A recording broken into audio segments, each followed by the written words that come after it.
It's not possible. I didn't say it would be easy, Neo.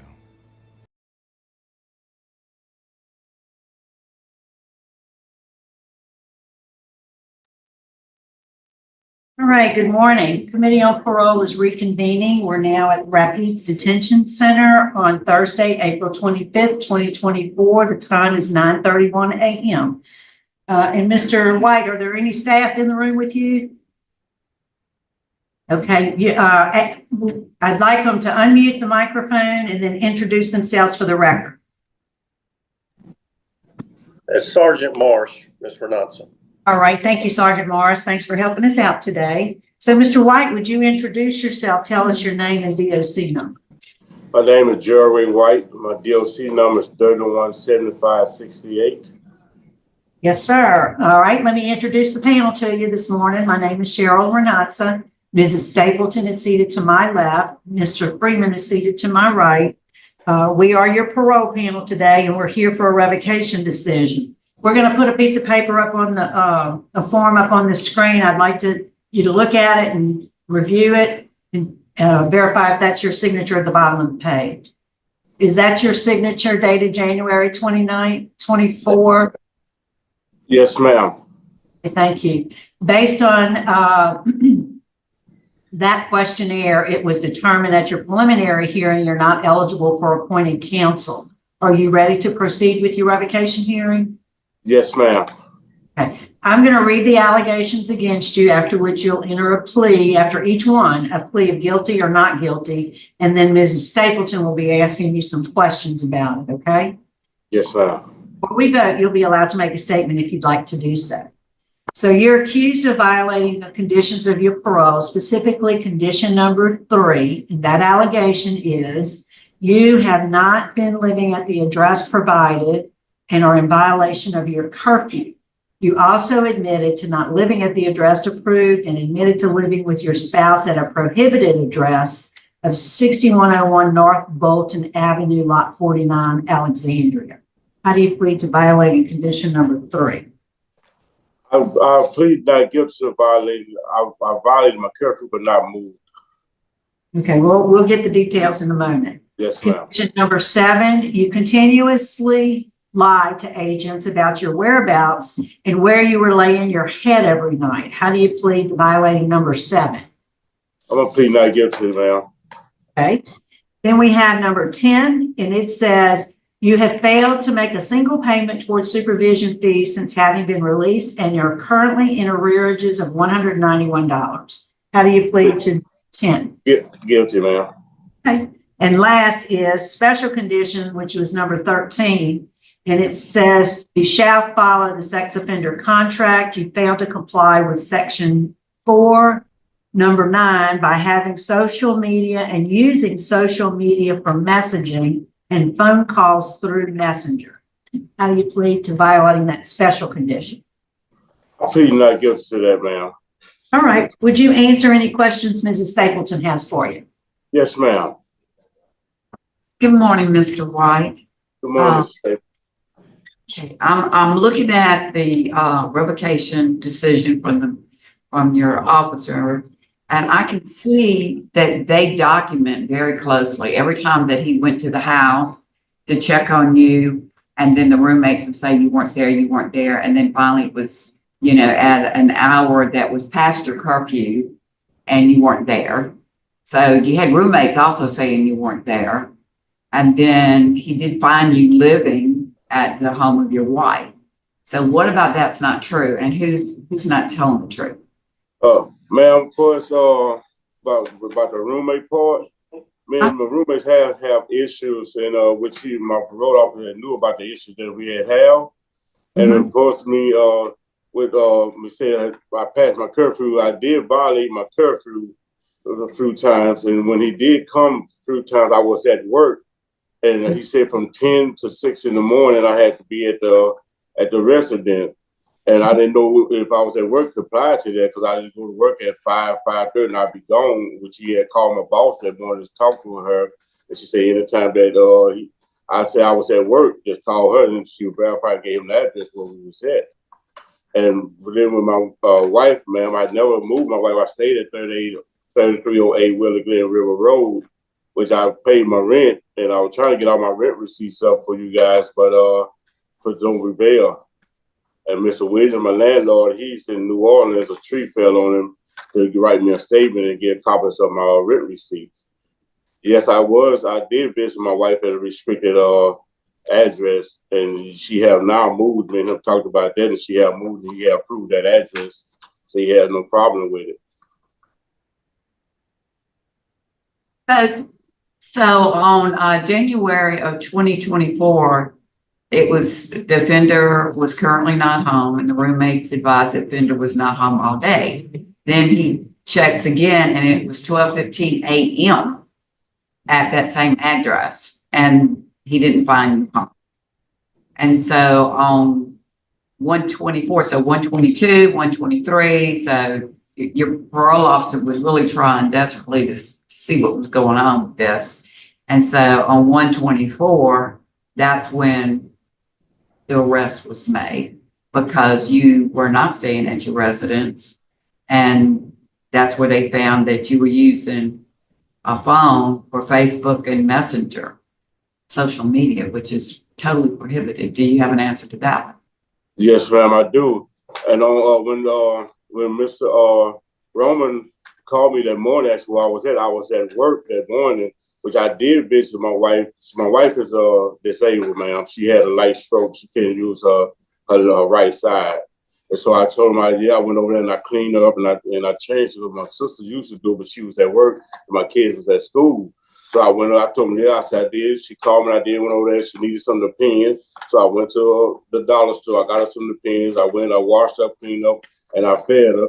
And that's after I did the little job I did. And I called Mr. Roman and told him I should be at the boarding house between 2 or 2:30. And when I finished, I went to the boarding house. I called Mr. Roman and told him I was at the boarding house. And I told him, yes, I was in Cabana, the prohibited address sent by my wife. And I did not move to Cabana. But yes, I was in Cabana taking care of my wife. And I phoned him and let him know that on numerous time I called him and he said, if you have any problem, you have to be anywhere, you call me, let me know. I left a text message. I called him to let him know that I always had to go to Cabana and see about my wife. What about the question I had for you about the social media? Yeah, ma'am. Go ahead. Facebook, I mean, did you use Facebook and Messenger? Did you do that? Because that was prohibited. No, ma'am. See, that was when I got out October the 16th from Carter Correction, and I didn't have a phone. So my wife gave me the phone to use, and she had a tablet at home. She had logged out of her Facebook account, and she had deleted a message off the phone. And when they went through the phone on the porch, and then they hit Facebook, it had Audrey White, and it was logged out, and no message wasn't even installed in the phone. She had all that, deleted it, and logged out. And when he said Messenger, when I had talked to him, he said Messenger, and he said it wasn't social media because I wasn't on Facebook. He said it was messaging. I thought you were talking about the rest of messaging through your text on your phone. No, ma'am, I was not on Facebook. It wasn't even my phone. My wife let me use it. She logged all that out and used her tablet. She wasn't able to join us today, maybe by phone call or Zoom, and corroborate all the things you're saying right now? I try to have, I'm here with one of the social workers, the guards now. I try to have them to call my sister and have her to call my wife and have her to write a statement and with a text to him, and he was going to text it to you guys like my boss did. She dropped a letter off and he said he would text it to you. But I'm sure if he could call her and she could verify that it was her phone, with the account was in Audrey White's name. And one more question. You were charged with failure to register. Oh, ma'am, I registered. Yes, ma'am. I was registered with the city and the parish. I had to register twice in 2 locations. One was out by the Air Base Road, and the other one was down in Bolton. Okay, well, I don't have any further questions. I'm gonna pass it to the other board members to do what they do. Okay, why can't you live with your wife? Is there young kids in the home? Is there daycare around? What's the problem? Yes, sir. I have a 12 and a 15-year-old at home. And so I had talked to my parole officer and I had told me and him, I had agreed. He said, if you move out of Cabana, the restricted area, I wouldn't have no problem you living with your wife, but you cannot live in the restricted area because it was a trailer park. And I told him that my sister going to take my 2 boys for 3 or 4 months to however it takes long for me to help my wife rehabilitate herself. And she in treatment, out treatment for her help. And he said he had no problem with that. And he just seen me the other day and say that he checked the address, what she lived at now. Problem is that you can't live with her because of the 12 and 15-year-old, right? Yeah, yes, sir, correct. Okay. Are you working? Where do you work? Yes, sir. I do remodeling work for my I got to do a lot of work for this pastor. And she said, yeah, you have to give her a letter. What's the front? Yeah. We did got that. Oh, he said he sent a letter to Miss Betty Williams. Yeah, that's my employer. Yeah, that's my employer, sir. Okay, and last thing I heard you say, did your wife move or she's still in the same area? No, sir, she moved. When I got her arrested, and he even told her about the address was prohibited in the trailer park, so she moved on the 29th of January. She would have moved. Be prohibited because she got the young kid. Yeah, and then plus the trailer park. But what we're gonna do is my sister's gonna get the kids. My sister's gonna take the kids and I'm gonna move in with her. So the kids gonna move in with my sister until we can rehabilitate her. And I also have a letter coming to you guys about where the lawyer will send you guys a letter. He says up to you guys if y'all permit me to be around my kids. Yeah, we hadn't received that. Okay, I have no further questions. All right. Anything else you'd like to say, Mr. White, before we vote? Oh, I have one last question. I'm sorry, Mr. Knotson. With your instant offense, was it children and was it family? It was the Civics Act with my 12-year-old stepdaughter in 2000. Okay, that's what I need. Okay, thank you. Anything else you want to say to us? Yes, ma'am.